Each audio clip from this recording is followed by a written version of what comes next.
Welcome back. Naila साहब, मैं आपसे ये जानना चाहता हूं कि ये कहिए कि जिस तरीके से ये सऊदी अरब पाकिस्तान के साथ राब्ते में था, फिर सऊदी अरब का ईरान के साथ भी राब्ता हुआ, इस पूरी जंग के बाद ये पहला राब्ता था। फिर सऊदी अरब का जिस तरह डेलीगेशन आया, उनके फॉरेन मिनिस्टर इस्लामाबाद आए और पाकिस्तान ने रियाज में एक मीटिंग की, क्या रीजनल ममालिक भी हम ये समझेंगे कि पाकिस्तान के साथ अलाइंड है, ऑन बोर्ड है, जो भी इस्लामाबाद से फैसला होगा वो भी इसको कबूल करेंगे? क्योंकि इस पूरी वॉर के दौरान अमेरिका, इसराइल, ईरान के अलावा एक बहुत बड़ा इंपैक्ट उनके ऊपर भी आया है और यूं लग रहा है कि स्टेट ऑफ हुर्मस के जरिए अब उनका जो पूरे का पूरा स्टेक है वो ईरान के ऊपर आ गया है। बिल्कुल आपने दुरुस्त फरमाया। आप देखिए कि स्टेट ऑफ हुर्मुज पे भी मैं थोड़ा कह दूं कि ये सारा जो खेल है वो ईरानियन सॉवरेनिटी का है। ठीक। तो Iran wants to reclaim its sovereignty over straits of Hormuz. जी। अगर आप और वो उन्होंने उसको बंद करके बता दिया कि अच्छा अगर ये हमारा नहीं तो तुम खोल के बताओ, अगर ये हमारा नहीं है। ठीक। खोल कोई नहीं सकता सिवाय ईरान। तो उससे ईरान की लेजिटिमेट जो उसकी ओनरशिप है ऑफ द स्ट्रेट वो हो जाती है। लेकिन आप देखिए कि पाकिस्तान ने, जैसे पहले भी मैंने अर्ज किया, पूरे खित्ते के जो ममालिक हैं गल्फ कंट्रीज के साथ भी, जैसे पहले सऊदी फॉरेन मिनिस्टर, तुर्की के फॉरेन मिनिस्टर, मिस्र सऊदी फॉरेन मिनिस्टर को बुलाया, यहाँ पे गुफ्तगू हुई, में टॉक्स हुए, फिर सारे गल्फ लीडर्स के साथ गुफ्तगू हुई और पाकिस्तान ने गैर जानबदाराना अंदाज से गुफ्तगू की। बिल्कुल ठीक। ना ईरान को जो है उसके तरफ टिल्ट शो किया, ना अरब्स की तरफ टिल्ट शो किया। अगर सिविलियन डेथ्स होती हैं गल्फ में तो उसको पाकिस्तान ने कंडेम किया कि सिविलियन डेथ्स नहीं होनी चाहिए थी। और अगर ईरान के ऊपर जो है कोई नाजायज एक्शन होता है तो उसको भी पाकिस्तान ने कंडेम किया। ठीक। तो इस वजह से पाकिस्तान एक ऑनेस्ट और रिस्पेक्टेबल मीडिएटर का रोल अदा करने में कामयाब हुआ। सो ऑब्वियसली जो आपने प्लेटफॉर्म बनाया है, जो आप होस्ट कर रहे हैं, उसमें पूरे खित्ते के ममालिक जो हैं उनकी सपोर्ट है। आप वेरी राइट। ये आपका देखिए पॉइंट आ उसमें गया कि जाहिर है कि पाकिस्तान ने बड़ा ऑनेस्टी के साथ अपना ये मकाम जो है वो अचीव किया और उसमें तमाम खित्ते के ममालिक पाकिस्तान के साथ है। मैं अपने दोनों मौजूद मेहमानों का, नायला चौहान साहिबा का और अंजा साकिब साहिबा का शुक्रिया अदा करूंगा। अब गुफ्तगू के सिलसिले को जरा सियासत की तरफ और पाकिस्तान की जो अंदरूनी मामलात हैं उसकी तरफ लेकर आते हैं। सुहेल आफरीदी साहब ने प्रेस कॉन्फ्रेंस की और यहां पे ये सवाल उठ रहा है कि तहरीक इंसाफ क्या खुश है कि नहीं है, वो हुकूमत के साथ खड़ी है कि नहीं खड़ी। आज सुहेल आफरीदी ने प्रेस कॉन्फ्रेंस की इस्लामाबाद में और उन्होंने कहा कि जो पाकिस्तान की इतनी पजीराई हो रही है ये बड़ी खुशाइंद है, मतलब ये बड़ा अनप्रेसिडेंटेड है कि पीटीआई भी किसी मामले के ऊपर गवर्नमेंट की तारीफ कर रही हो या पाकिस्तान के हवाले से। तो जरा सुहेल आफरीदी साहब की गुफ्तगू सुनिए। जो पजीराई पाकिस्तान को मिल रही है ये हमारे लिए हैसियत पाकिस्तानी खुशाइंद है। सुहेल आफरीदी साहब कह रहे हैं कि बड़ी खुशाइंद है। इसके ऊपर हमने बात करनी है। अपने दो मोअज़्ज़ज़ मेहमान हमारे साथ मौजूद है, मैं उनका तारुफ करवा देता हूं। दो सीनियर सहाफ़ी और तजज़ियाकार, नादिया मिर्जा साहिबा और राय साकिब खरल साहब हमारे साथ मौजूद है। नादिया साहब, मैं आपसे शुरू करना चाहता हूं, ये जो जलसा था आज के रोज पाकिस्तान तहरीक इंसाफ का जो उन्होंने कल मनसूख कर दिया और कहा गया जी अडयाला से भी यही पैगाम आया है, ये गवर्नमेंट और अपोजिशन के दरमियान एक एतमाद साजी हो सकती है, एक ब्रेक थ्रू हो सकता है कि जहां बहुत सारी खराबियां हैं तो कोई अच्छी बात भी आई है कि कोई नेशनल कंसेंसस भी दिखाई दिया किसी चीज के ऊपर। Thank you very much Umar. एतमाद साजी तो हो सकती है लेकिन ब्रेक थ्रू का फिलहाल कोई इम्कान नहीं है, क्योंकि एतमाद साजी तो और भी आपने देखा होगा कि माजी में अपोजिशन लीडर सेनेट के, असेंबली के और चीजों में होती रही है और इसको सीबीएम के तौर पे जो बैरिस्टर गौहर साहब हैं उन्होंने भी उसको लिया था। लाइकवाइज गवर्नमेंट बैंक से भी यही बात की गई थी। बट अडियाला से पैगाम आया है, ये तो बड़ा ट्रिकी सी बात है। आया है नहीं आया है किसी को कुछ नहीं पता, क्योंकि बैरिस्टर सलमान साहब जब वहाँ पे जाके उन्होंने मुलाकात की थी उसके बाद क्या बात हुई है मीडिया से उन्होंने कोई बात नहीं की, बेस्ट ऑफ माई नॉलेज।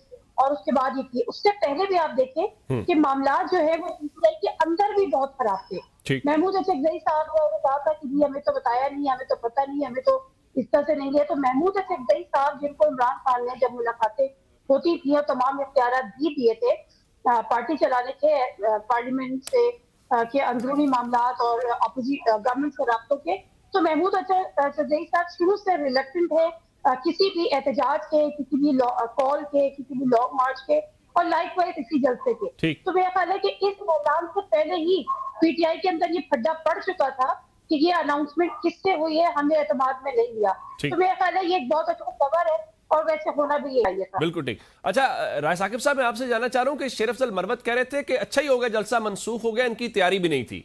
फिर हुकूमत ने भी कोई एतराज नहीं किया। यानी आमतौर पे हुकूमत ये कहती है जी मुलाकात नहीं होने देंगे, ये सियासी गुफ्तगू करते हैं। कल सलमान सफदर साहब की मुलाकात हो भी गई है, ये भी खबर है। और दूसरा, वहां से ही तहरीक इंसाफ का खुद मानना कि ये अडियाला अशर खान साहब ने जलसा मनसूख होने का, देखें ये कितनी आला जरफी है जो सोहेल अफरीदी साहब बात कर रहे थे। इसको आप कैसे देखते हैं? ये डॉट्स मिलते आपको दिखाई देते हैं? गोविंद साहब, thank you very much for having me. देखिए सर, बात बड़ी सादा सी है कि कल से तनकीद कर रहे हैं कुछ ट्विटर हैंडल्स और कुछ यूट्यूबर्स के ऊपर, गवर्नमेंट और गवर्नमेंट के एलाइड ट्विटर हैंडल्स बहुत ठीक। तनकीद कर रहे हैं कि जनाब देखिए पाकिस्तान की इतनी बड़ी अचीवमेंट है और ये उसके अंदर भी खुश नहीं है।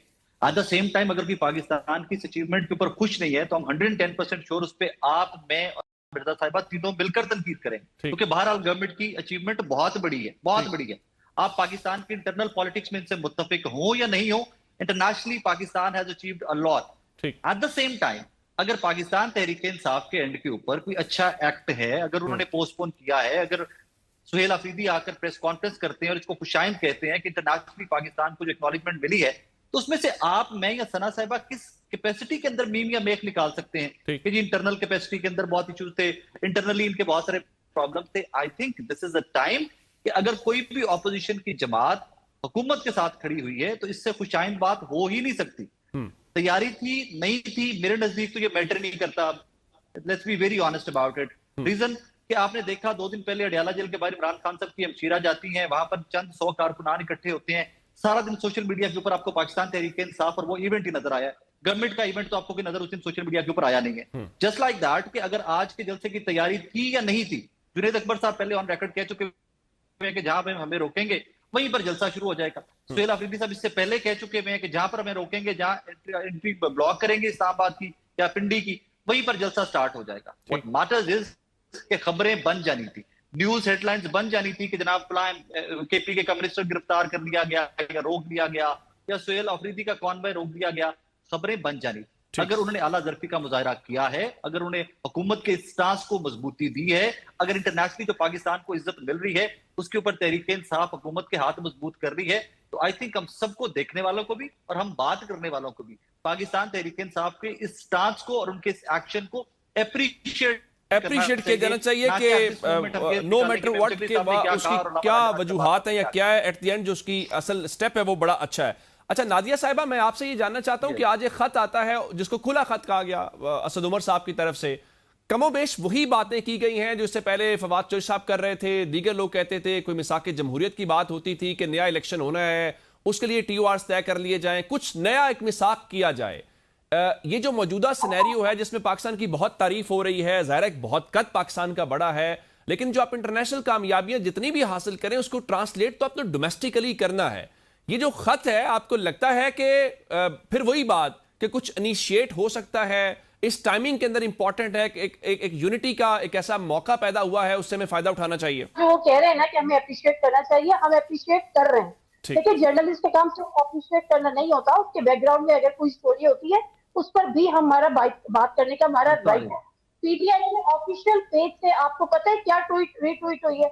इमरान रियाज की, जिसमें वो पूरी एक लिस्ट बता रहे थे कि ये हुआ और वो जो ट्वीट हुई और ये वो, जो कि मेरा ख्याल है कि इररेलेवेंट है। इस किस्म की बैकडोर डिप्लोमेसी चीजें हो रही होती है तो बहुत सारी चीजें होती है, मिस्टेक जरूर हो सकती है, लेकिन ये पीटीआई के ऑफिशियल पेज से हुआ है। महमूद खान अचकजई साहब ने फ्लोर ऑफ द हाउस कहा कि वो कोई पागल ही होगा जो इस खुशी में खुश ना हो कि पाकिस्तान की खुशी है। तो ये जो हम डिवाइड की बात कर रहे हैं, कुछ थॉट्स होते हैं हर पार्टी के अंदर होते हैं, और ये खबर जो जलसा के हवाले से महमूद खान अचकजई साहब की भी पहले आई थी कि किसने अनाउंस कर दिया, कैसे अनाउंस कर दिया, तो ये थोड़ी सी एक तफरीक है और हर पार्टी में होती है। यहाँ पर उनके लीडर्स नहीं है, फर्स्ट चेयरशिप गायब है, तो ये चीजें जो है इट्स वेरी कॉमन। तो मैं ख्याल है कि इससे बात करने में कोई मुजाफा नहीं है। हाँ, अलबत्ता अप्रिशिएट करना चाहिए, अप्रिशिएट कर लिया, लेकिन बैकग्राउंड स्टोरी जरूरी है।